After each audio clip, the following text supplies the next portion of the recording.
मराठा समाजाला आरक्षण मिळावं पाहिजे आणि अशी प्रतिक्रिया मुख्यमंत्री देवेंद्र फडणवीस यांनी देखील दिली आहे। मराठा समाजाला आरक्षण आणि न्याय मिळवून देण्यासाठी अण्णासाहेब पाटील यांनी स्वतःचं बलिदान दिलं। राज्यातील मराठा समाजाचा मोठा भाग आज पाठीमागे राहिलाय, त्यामुळे मराठा समाजाला आरक्षण मिळालंच पाहिजे असे राज्य सरकारचं मत असल्याचं मुख्यमंत्र्यांनी स्पष्ट केलं।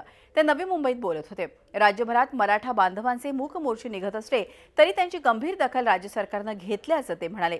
मी जेवढे दिवस मुख्यमंत्री राहीन तेवढे दिवस परिवर्तनासाठी काम करीन असेही ते म्हणाले। कोपर्डी प्रकरणातील आरोपींना फाशी झालीच पाहिजे, यासाठी हे प्रकरण उज्ज्वल निकम यांच्याकडे दिल्याचंही त्यांनी स्पष्ट केलं।